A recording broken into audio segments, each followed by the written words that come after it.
Hello, everybody. Let's switch that around. Welcome back to Nerdy Couch. We today, no, let's introduce ourselves. How about that? I'm Nerdy. I am the Grim One. Glad to be here along with the Nerdy One. You're very welcome. We've already got somebody in the chat, Mr. Grim. G'day. Hi, though. Got Tynerius. Woot woot, number one, he says. How's it going, Tynerius? G'day. So, today we will be looking at this book right here, which is The Last Ronin, issue number 1. Thought about something real quick. Let's show off our books. Sure. We got number 1, second issue, second print right here. And I have the third print here. And if, hey, how's it going, Rob? Rob Couch. Just showing off our prints here of The Last Ronin. If anybody wants to go out and check out our test video that turned into something else, there's a link below. It is relevant, I promise you. It was actually a lot of fun. Yes. So check that out. Again, talking about this book right here. Okay. Just a quick thing before we get rolling. Just a wee bit of background on myself and the Ninja Turtles. Been a super big fan of the Ninja Turtles for a very, very long time since they came out. I got a ton of the old comics, so when the Nerdy One introduced me to this one and said that he would like to do some videos around this, and it was an Eastman and Laird, I was very excited to jump on board and share what I know about the Turtles and have fun reading this comic for sure. Yeah, I think that was a big part of the reason why I offered it to you, is because I know we're both big Turtles fans, right down to collecting the figures quite a while back. Unfortunately, I got rid of a lot of mine. I don't think you did, though. You kept yours. So, yeah, I'm a little sour about it.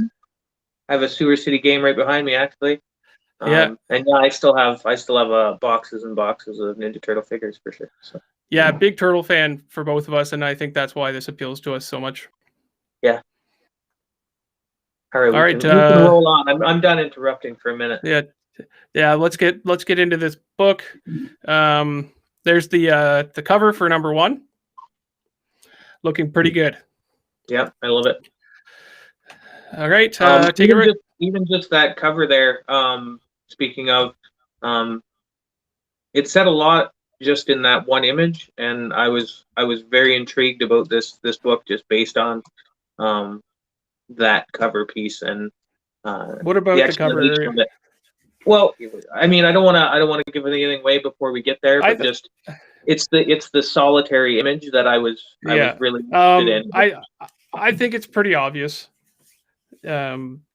but we'll get into it more in depth. Definitely don't want to give anything away until we're ready. Yes, sir.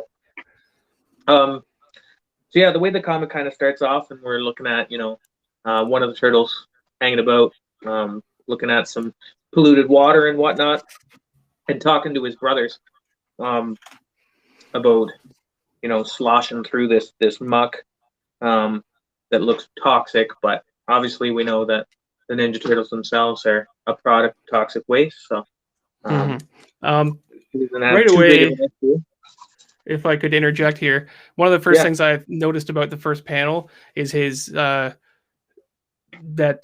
black bandana. Yep. I was curious as to how that was going to play out, and whether it was just a shadowing of the bandana, or whether he would flip the hood back and you'd be able to see the color, or how that was gonna go. But does it seem intentional that they're kind of being mysterious about that, about who it is? Oh, for sure. Yeah, and I mean, there's a lot of foreshadowing just in these first bunch of images. So, yeah, he kind of talks about, he's talking to his brothers there about, wherever he goes, they're gonna go, which kind of had me leaning towards the thought that maybe that was Leonardo leading the way into the toxic waste. I found that city panel that's coming up here very cool, and I hate to admit, but I almost missed the giant building in that the center of the panel there, because I was really interested in kind of checking out the stuff that was surrounding the giant wall and whatnot.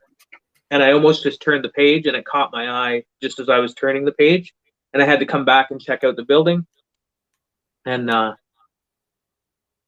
that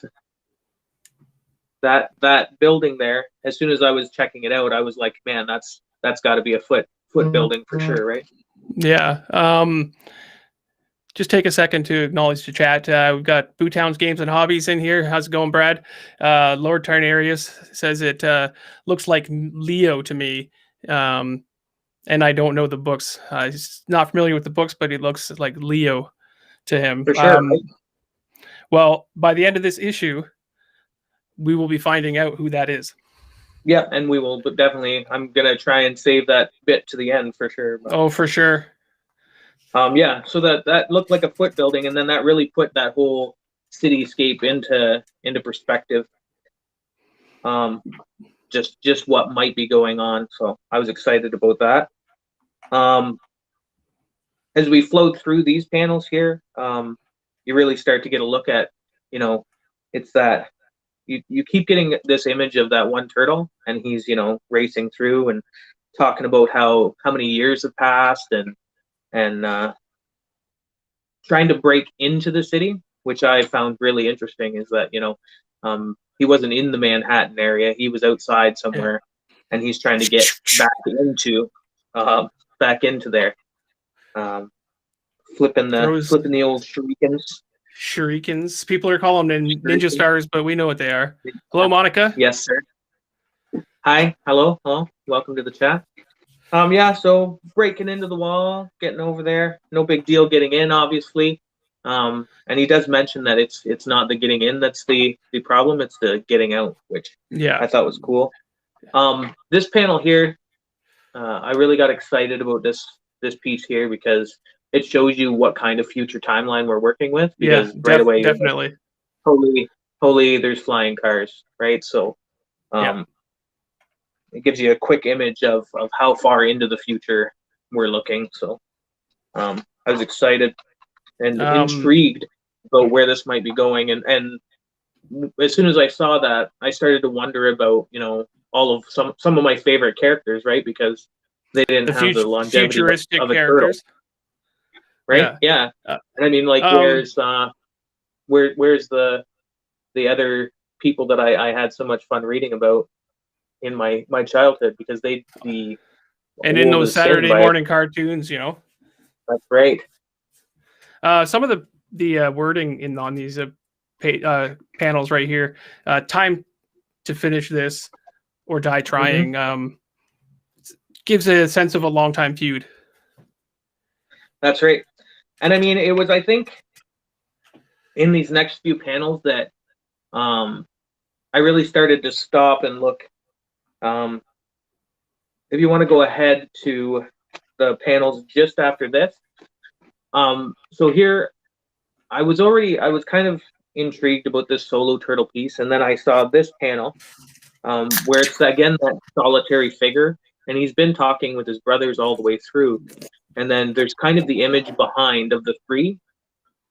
But I started flipping back and forth just because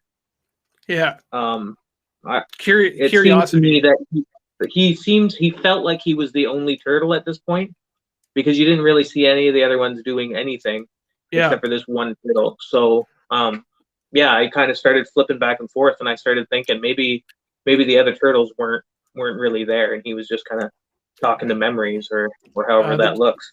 The difference between the way these turtles are dressed too.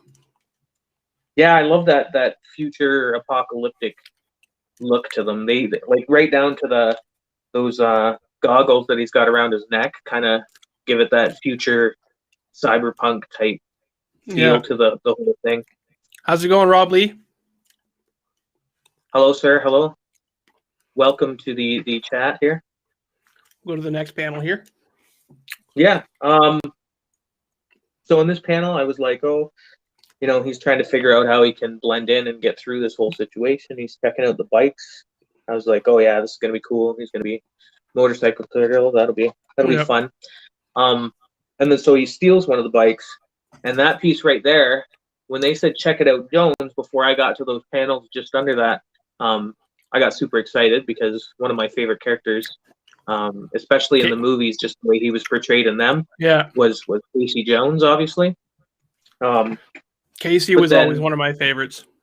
Oh, for sure. And just the interactions that he had with Donatello in the movies was just fantastic. I loved it. Raph as well. He had some okay moments with Raph. Yes. Too. Yeah, there were some solid tough guy moments they had for sure.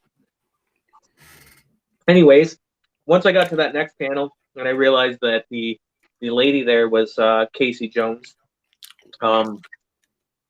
it sent home that this is that future universe, and where is Casey Jones? I don't know if he's alive, but is this a descendant of his then, or what kind of role is that person going to play in the upcoming story? Because as soon as you throw a name like Jones out there, the likelihood is that character is going to play some role in the story. So yeah, for sure. Captain Comics, welcome to the stream. G'day. Says ahoy mates and mermaids. G'day. Glad to have you. So you know what? I'm gonna throw it over to the nerdy one for a little bit here, and so we've my vocals. I gotta finish my gummy bear. I was wondering what you're eating. Yeah, gummy bear. A gummy turtle. Gummy turtle. Actually, you know what? Let's get on with this. All right. So he steals the bike, trying to be stealthy. In the earlier pages, they had a little discussion about whether to be stealthy or not. He's like, fuck it. Old turtle, new tricks. Streaming down with Casey's bike. Lord Tarnarius wants to know if we're talking about the original Turtles movie. Oh, sorry, yes. I don't recall Casey Jones in the new one. Yeah, so if ever I'm talking about the Turtles movies, I'm probably talking about that old original trilogy that they brought out. The original three. Although there was Casey Jones in the newer ones as well. He was he was played by the same character that plays Arrow, if anybody can tell me who that is. Oh yeah. I don't know. I've watched a couple of flashes where the Arrow was in there, but yeah. Anyway, good question, Tinarius. We are talking about the originals though most of the time. Yes, that's our Ninja Turtles. The 80s and 90s. Yeah. Old men. Less explosion, good story. He was out of the shadows. Was Casey in Out of the Shadows? Not sure.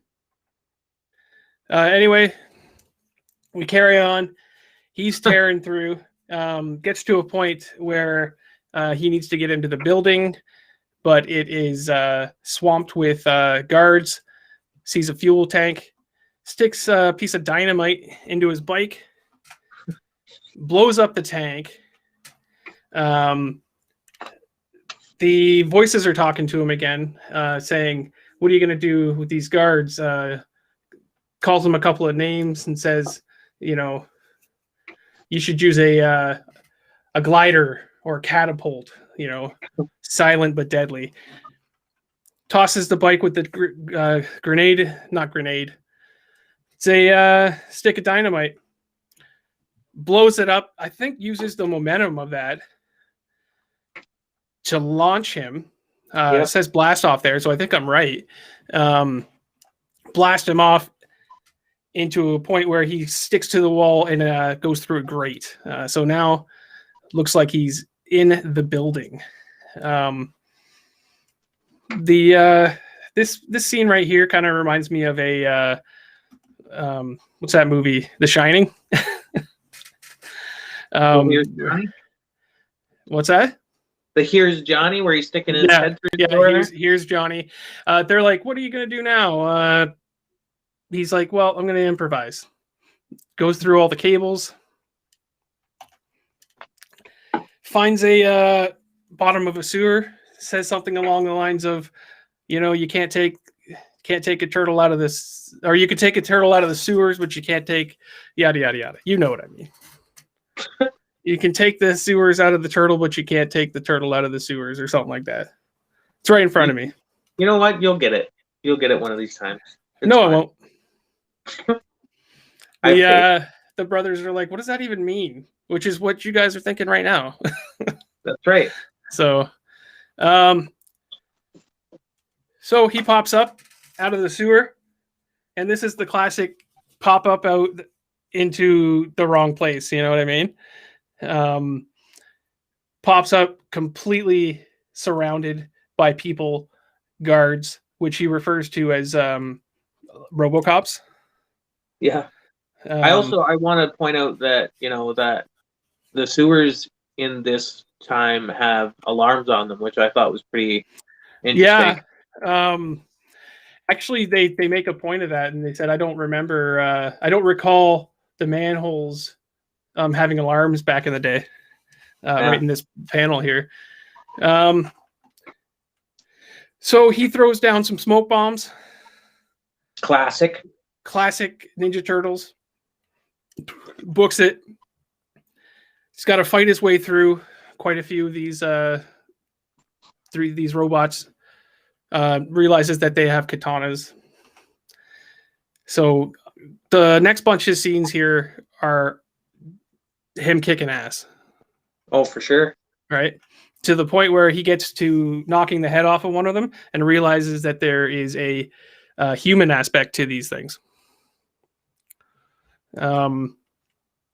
He's freaked out about it. Says, "Who the fuck would do that?" Or I guess the voices do. And he's like, "You know what? The kind of person I'm here to confront."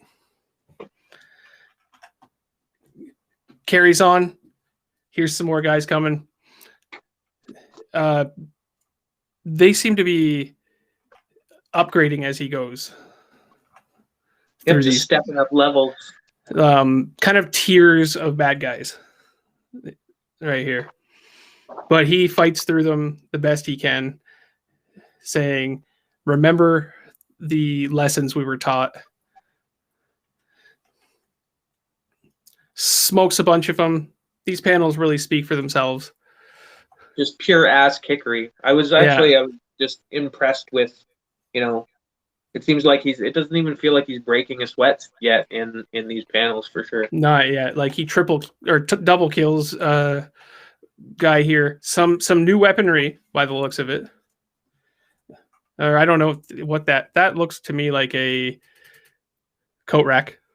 Yeah. I'm feeling coat rack. Yeah. Realizes that not only do they have melee weapons, they're now upgrading to guns. To avoid them, he does some hopping up onto the trains and stuff, jumps down onto a police car. Definitely a Fifth Element vibe here. Yeah. Kicks both of them out of the car. It spins around. He realizes that it's out of power, crashes it through a sign. And then he says, "Well, last resort, what do? I do what we turtles do best." And I absolutely loved this. The little panel of him just hopping through the skylines and the buildings. It just took me right back. I did enjoy that the voices were making fun of his ability to fly. Yeah. I think that was clever. He's coming. Yeah, so he finally is making it closer and closer to the building, and then this is what we see. It cuts over to a scene here. Yeah, and my Japanese pronunciation might not be spectacular, but I'm sure it's wonderful. we get our first look at Oroku Hiroto, and I love the classic image of the bad guy with the crows or ravens or whichever that are flying around the room. Actually, I just realized it does have a very Crow vibe. Yeah, super dark.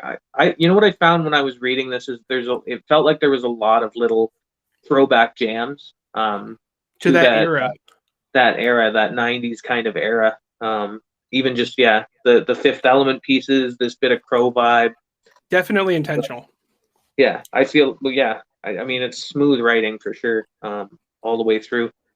So yeah, we get our first little look at Hiroto, and he's in this big panel room, kind of chatting to his butler guy or whatever, his general, about capturing the intruder, which he doesn't realize yet is a turtle, and taking them to their execution. He thinks it's the lower city guys. So obviously, there's a class system that's in place in this tiered society.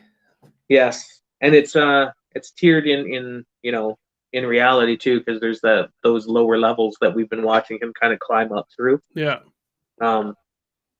With the goal of being at the top of the tower and getting his hands on Oroku Hiroto, the master of the Foot Clan, Karai's bastard son, the Shredder's grandson, which is that next bit of panel there. If you skip forward a sec here. I don't know where that is. Right there. Yeah, it was already there. No, one forward. That's the one. That first so square that's there. where he's talking about it. Yeah. Yeah, he really lets fly that, and it gives perspective that obviously the turtles in their battles with the Shredder and his family failed overall.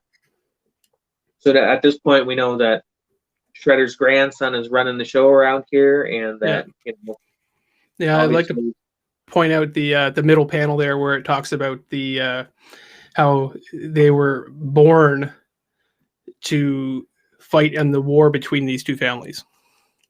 Yep.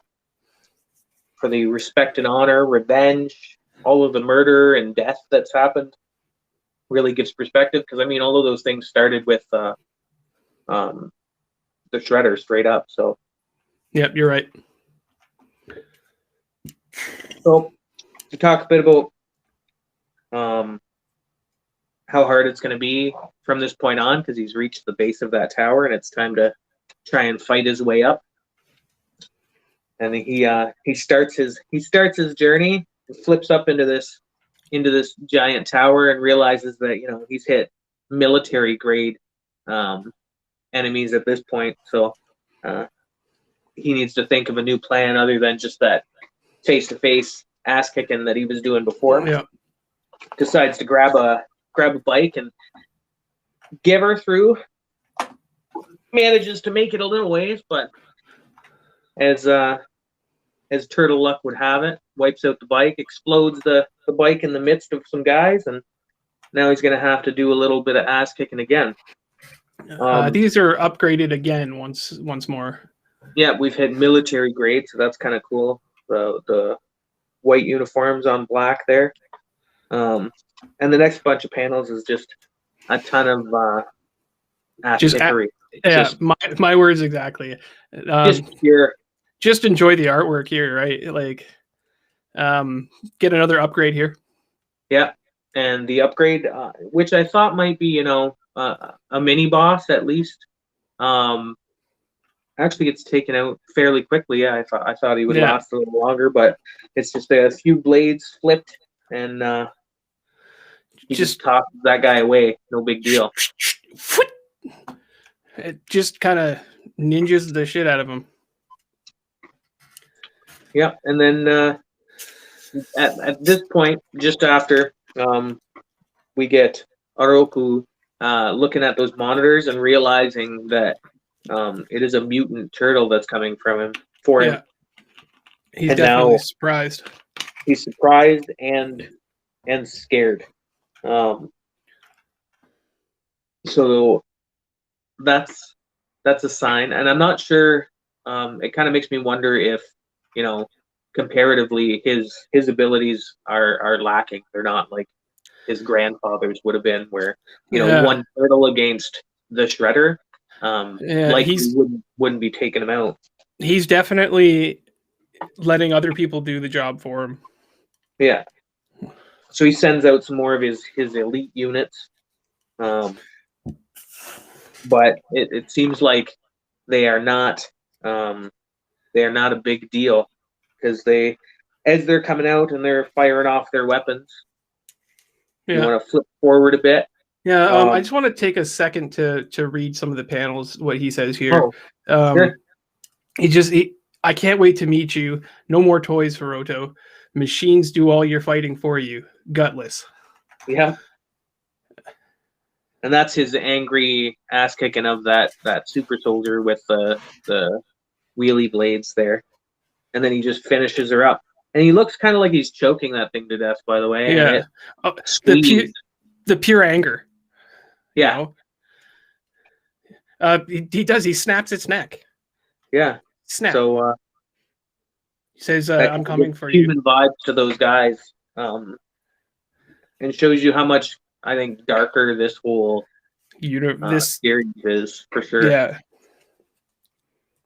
But yeah, he continues on, runs into more elites, a little more heavily armed. Yeah, and we definitely. Get back into the pure ass kickery once again, just pushing his way through and hammering these guys down without much exertion. Again, I feel, but he calls them even in another little bit here, the elite ninja. Yep. So he knows he's getting closer, because it's just a build up for boss fight, right? So yeah. Take a second here to acknowledge Tiberius. He says, "Got to remember, guys, this is later in time, later years of the Shredder.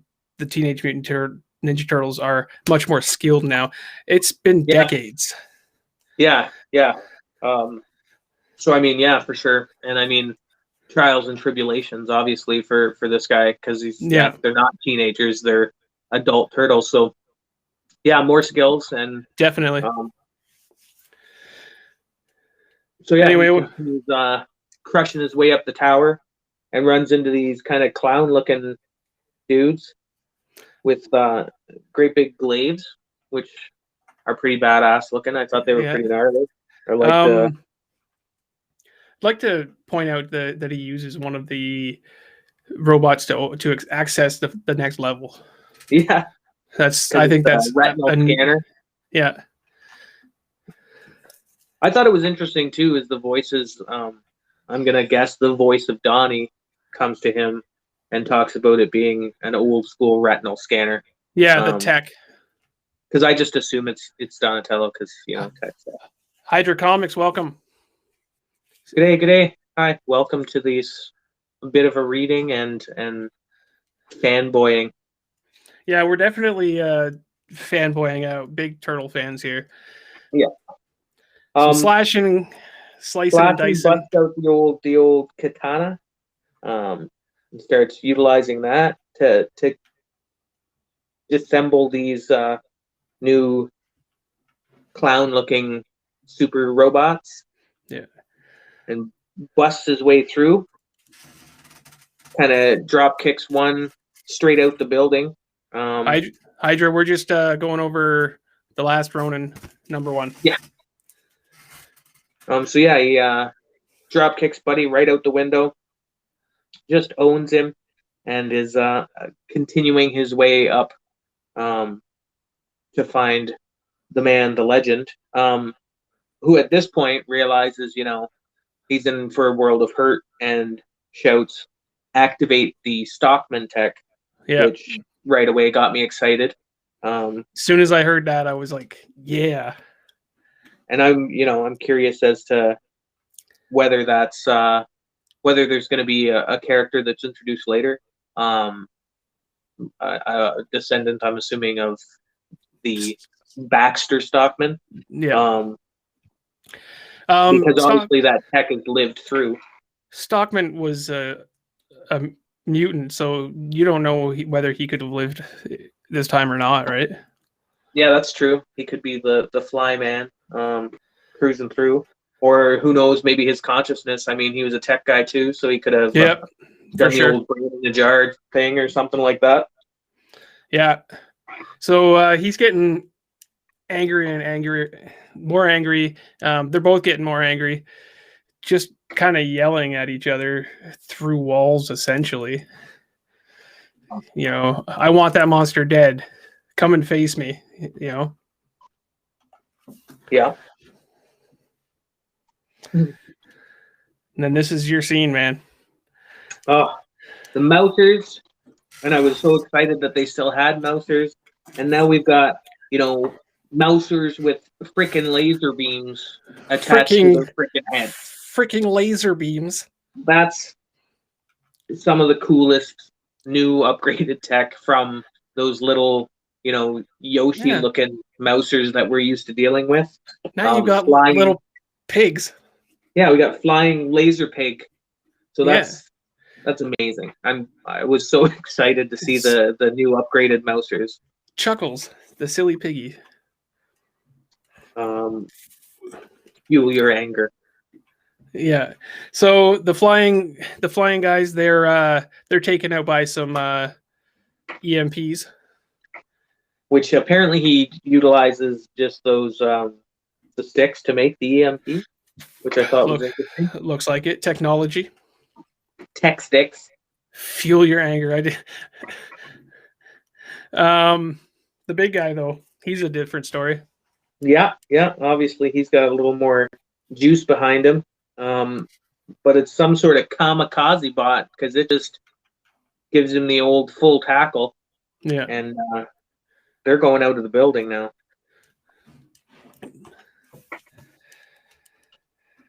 They go pretty far down. Right down to the bottom floor, express lane, straight down to the bottom. Indents the ground with it. Still living. Says, come and face me, Hiroto, you coward. Still expressing that anger, even in the state that he's in, where it's clearly states everything feels broken. The bots are still looking for him. The foot ninja bots, I'm gonna call them, and they're looking. They're reporting back. He tries to sneak off. The Ronin does, but the enforcements, they're just about to catch him, and then Jones says, "Hey, we saw him go that way," and they're like, "We're stupid robots. We're going to fall for your trick." Can't find good help these days. Yeah, no. You hire. These are obviously all the money and technology went into their body and not their chip. Yeah. Yeah. So they fall for it. And Jones says, "Just wait a minute. I'm going to go check out the fellow there who fell." Notices some blood, follows it to the sewers. And then you cut back over to Hiroto, who is just infuriated, saying, "I know why he's come to attack, but I don't know how." It seems that he believed that he had killed the turtles off decades ago. Comes over to his mother, Shredder's daughter. What was the name again? Karai. and says something along the lines of, I will do what you could not do for the glory of our family type deal. Some Mandalorian. Seems like he might have some unhealthy attachments there as well, because he's kind of just weirdly hugging the cage that he's got her in, caressing it. Yeah, he's got those. Look at his fingertips. They're like, there's pressure there. Like, you get that little squeaking sound even. Yeah, I feel it. So we got another person in the chat. Hey, welcome. Chamorro Cinema. I don't know. Do you want to try that one? My apologies. I'm horrible at reading names. Is it Chamorro or Camorro? Camorro. You can tell us whether we're right or not, but thank you and welcome for coming. Lord Tynarius. We nailed it. Did you see that? Karai? Some stories say Karai is Splinter's daughter? Sarai. Sarai? Or Saya. S-A-Y-A. Saya. I think that's a typo, man. I'm not sure. Lord Tynarius. Yes, he says there so. We go. Some stories say. Oh, that'd be interesting. Okay. Yeah, we'll have to look into that. Wouldn't that make him then Splinter's son? Ooh, yeah, I don't know. These family lines are confusing me. I don't know. We'll look into that though. Yes, absolutely. Anyway, you can hear the squeak of the glass while he draws his hand down her tube. But then he's interrupted by his. And then he's interrupted by his Mandalorian friend, his lieutenant or whatever there, whom he says pretty much he got away, essentially, right? Yeah. He got loose, and he says something along the lines of, "You know what? Find him, or it'll be your head." Cuts over to scene where he's doing the best he can to get back into the sewers. And you can see that he's just like beat up. That fall took a lot out of him. He's talking right here about how he's dishonored the family by what he's done. Says a voice in the off panel says, "Dude, don't do it.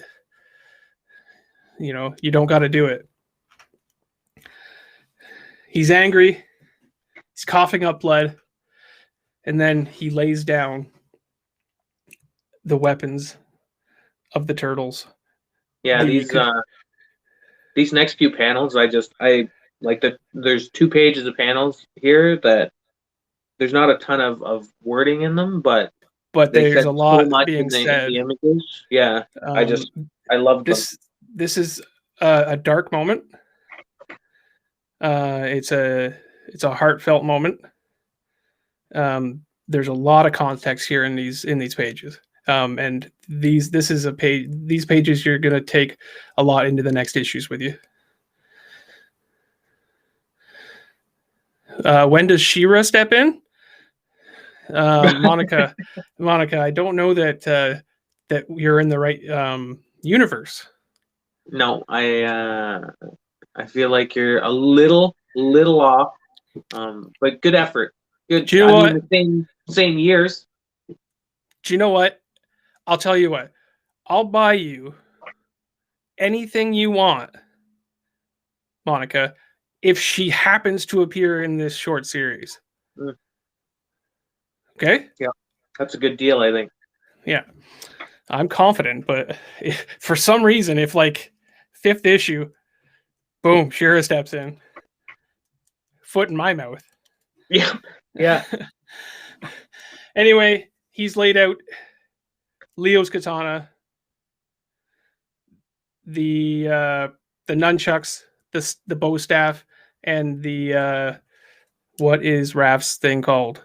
Sigh. The sigh. Thank you very much.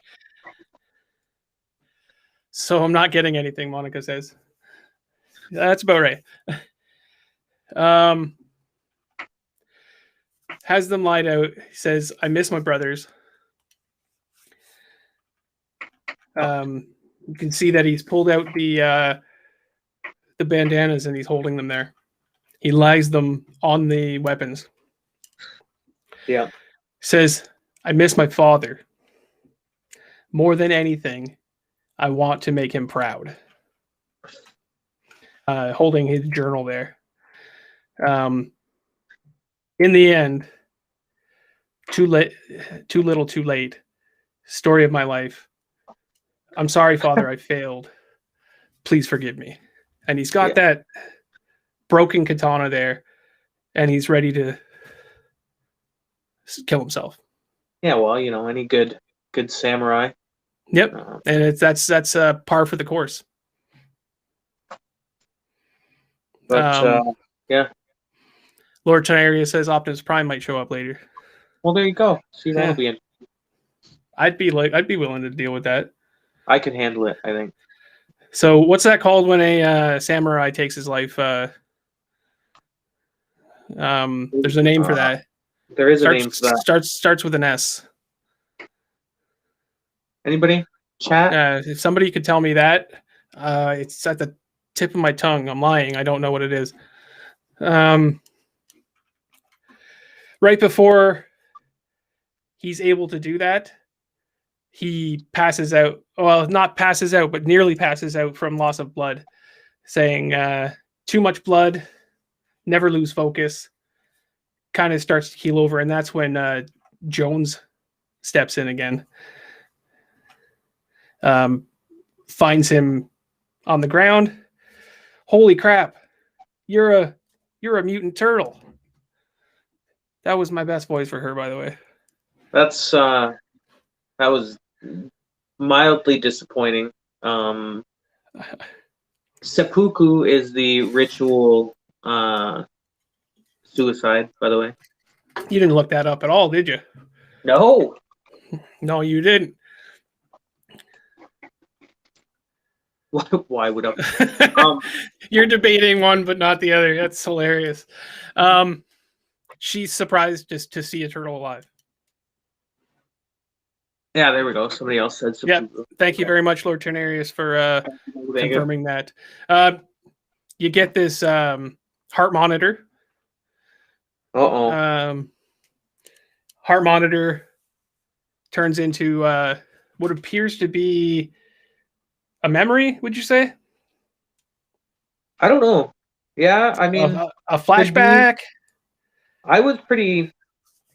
interested in how this whole thing was playing out, because none of the turtles have weapons. None of them have their masks on. Nothing's going on. It's just kind of in this space with him in the bed, all beat up. Is this the afterlife? Mundane talk here. Have you I'm eating the last bagel. Hey, Sleeping Beauty, wake up. Just kind of old school, everything's okay talk. Right? Mm-hmm. Yeah, he's back in the old sewers. How is this happening type deal? Yeah, I'm feeling afterlife-ish. Yeah, you're thinking like a heavenish vibe type deal. That's how I was feeling about it for sure. Yeah, I felt like it was kind of a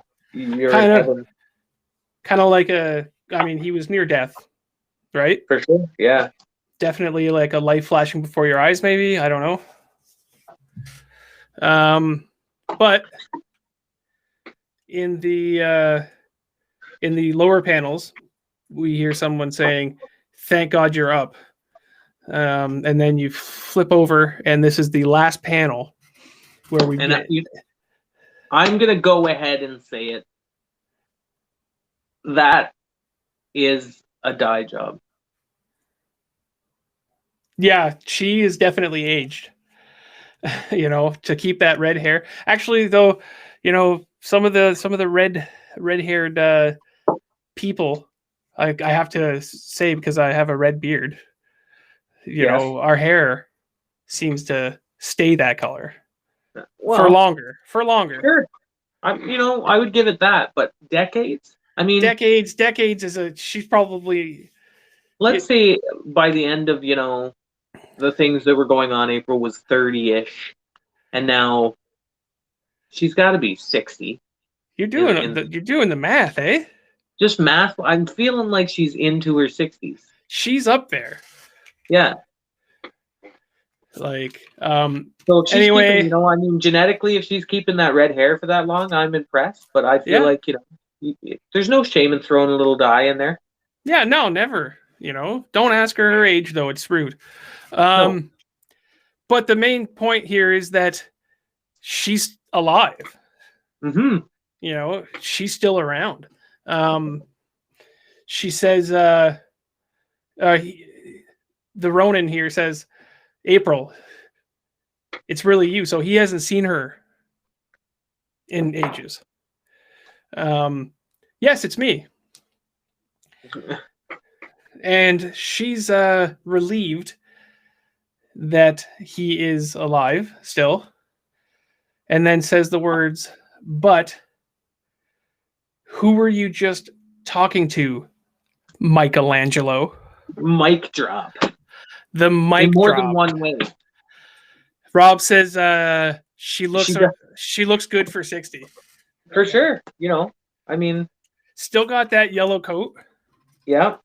She lived a hard life, but she's looking pretty savvy. Got the red hair. Yep. Gotta say. Now I think that we're losing the focus here on the big thing. Like it's Michelangelo. Tell me right now, when you started this book, yes, did you think that was Michelangelo?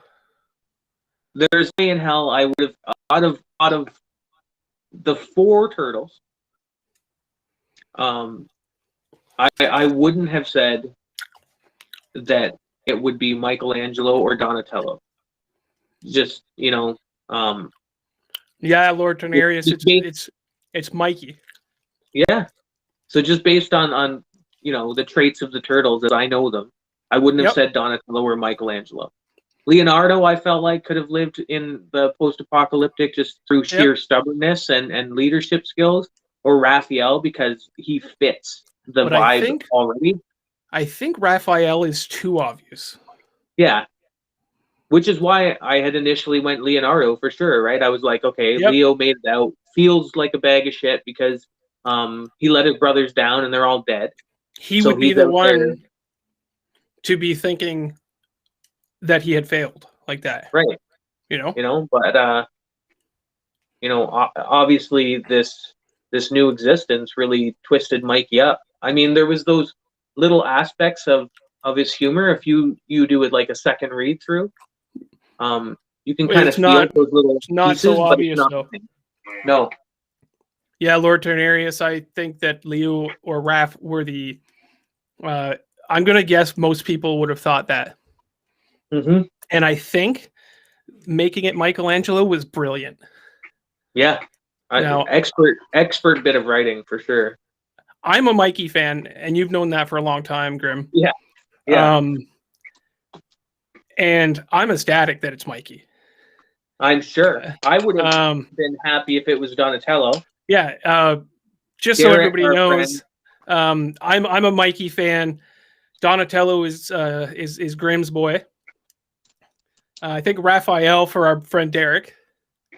And our friend Josh is a Leo fan, so whenever we hang out, there's a lot of arguments. A lot of arguing over the Ninja Turtles. A lot of grown men arguing over Ninja Turtles. It's brilliant. Heated arguments. Obviously, I win every time, but come on. I won this time, buddy. You hands down, you won this round for sure. Brilliant the way that they've done this comic so far. After decades of fighting and going through what he's been through, would turn Michelangelo into this character. Yeah. I'm interested in seeing, because I'm a student of psychology and mental health and stuff. You have to be around our friends. Yeah, and I mean that's what I do for work, right? So I'm really curious about how they play the piece of his psyche breaking up, because obviously he's talking to his dead brothers and whatnot. So this is just I don't know. Agreed. I thought overall it was just brilliant writing throughout this whole book. Art was fantastic. Like, I was just gonna say, without I don't think they hold up alone. The artwork, there's quite a few panels in this, especially those last few panels. Yeah. From here on. Yep. They speak volumes just with the artwork. Yeah, it was absolutely stunning artwork there.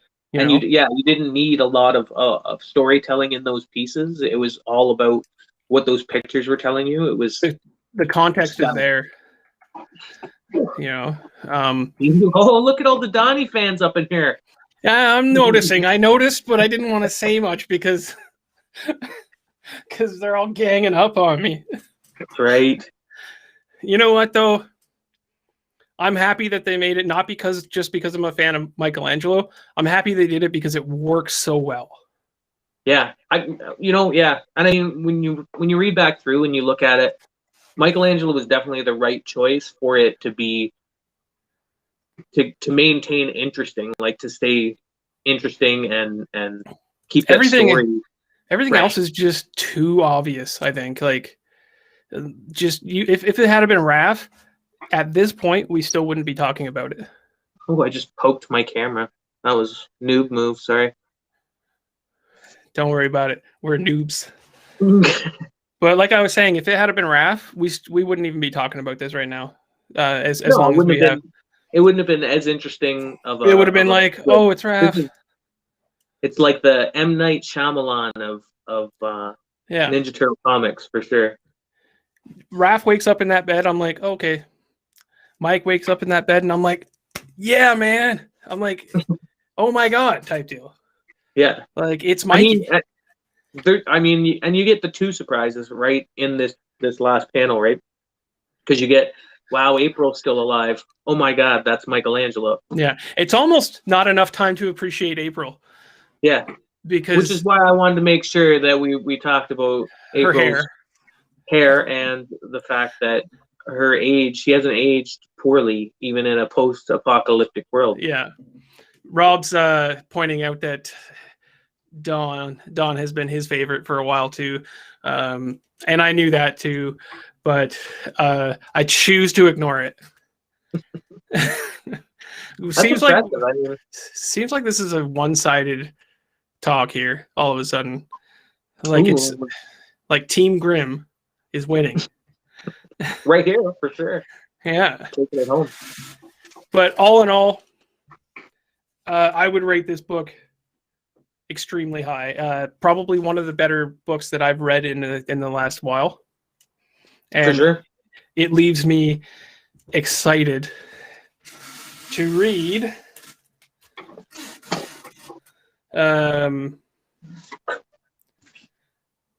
issue number 2. The glare is horrible, eh? I'm trying to get some. Issue number 2. This is the first print, I believe, right? Also, you know what weirded me out? Is the bandana color on here. It almost has a red looking tinge to it, so. On this cover? Yeah. Oh, it's definitely red. Right? Yeah, it's definitely red. Like, I think that's trickery. It's definitely red. Yes, but we'll get more into that when we do this book, because there's a lot to talk about there. It could mean many things. Why he's got the red bandana and the size? Is he channeling Don? Is that, or Raph? Sorry, is that kind of? I'm wondering. I'm excited to read this book just based on the cover. I'm excited to continue this story. It's going to be a good read. It has to be. It just has to be. I mean, it would be an absolute disappointment if that second issue was bad. For sure. You can't have it. Here, just randomly, shamelessly, gonna plug some things. I'm just gonna. Let's just take a look at the chat. We've got another person, Stefan Link. How's it going? Hi. Welcome. We are just finishing up talking about the Last Ronin issue number 1. We're going to be doing number 2 sometime soon, because I want to get on and get caught up before number 3 comes out. Grim showing off some old school TMNT. You know what? Sadly, I don't have a lot of TMNT stuff right now. I'm desperately looking for some. I'm just on a big TMNT kick right now. It's a solid kick to be on, I would say. Yeah. Stefan Links, we were just rocking out on the Last Ronin first issue. Great comic for sure. Oh, you're gonna get caught up with number 2? Yeah. Also, thank you, Kimura Cinemas. I'm gonna get that one wrong a lot. Says go ahead and sub. Doing some interesting books on the channel. Doing Middle West as well. So thank you very much for that. Definitely sub. Like the channel.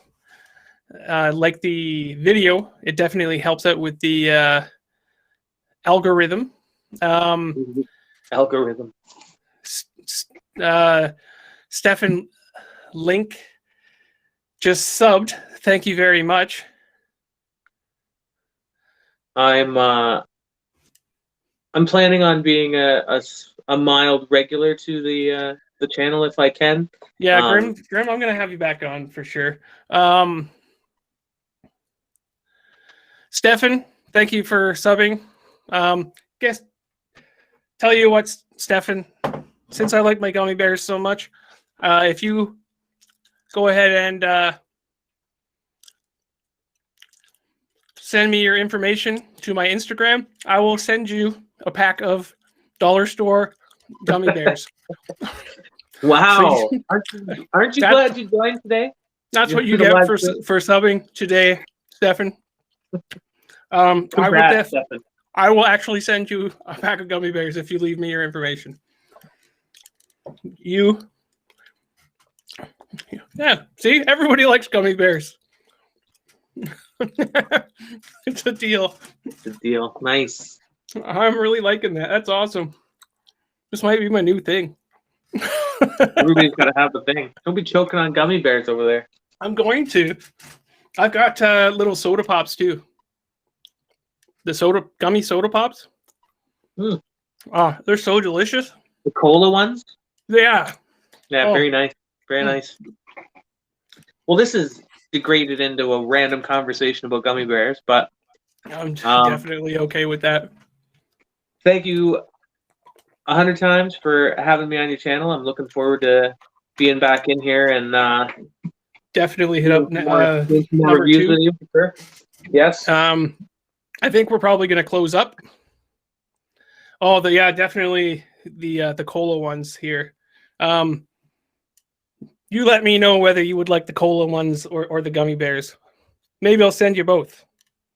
They're just from the dollar store, but they're delicious. Surprise pack. No, it could be a surprise pack. So that's how we treat our lovely community here.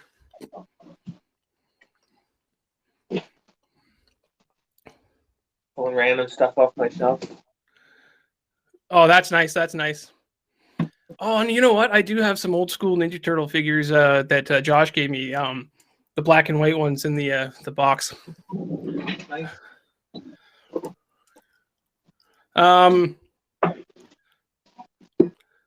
Kimura Cinema, are you a new sub as well? Because if so, I will definitely send you some gummy bears too. You're gonna go broke sending out gummy bears, man. Oh, they're dollar store gummy bears. I'm just gonna have some fun. Just one. You just get one. Just one singular gummy bear. That's hilarious. Anyway, guys, I'm gonna wrap this up. Absolutely brilliant. Yeah, I recommend this comic to new comic buyers, old comic buyers, fans of the Teenage Mutant Ninja Turtles, new people. If you're just coming into the Teenage Mutant Ninja Turtles now, it can be a standalone jam for sure. Like, excellent work. This is the IDW run. I don't think we mentioned who the publisher was for this series. Oh no, IDW. I didn't. Probably should have said that right away. Anyway, Rob says that he's going to support me with some gummies. So that's helpful. Keeping the channel running. Thanks a lot, Rob. Anyway, thank you guys for joining. Thank you, Komoro. You say that one. It stumps me, that one. Let's say bye to the chat. Okay, bye, chat. Have good mosh pitting. Don't let your meatloaf. Don't let your meatloaf. That's your thing? I was going to go with Stay Frosty, but I'm just not feeling it. All right. We broke an hour. And I think that Churmoro. That's about it. And station. Station. How do you do the station? Is it what station? What? You don't know what station is? I don't know what you're doing. Bill and Ted? Oh no. Station. Thank you. Great stream. Great meeting you guys. We'll see you next time for sure. Looking forward to it. Bye-bye now. I got to eat some gummy bears. Take care, guys.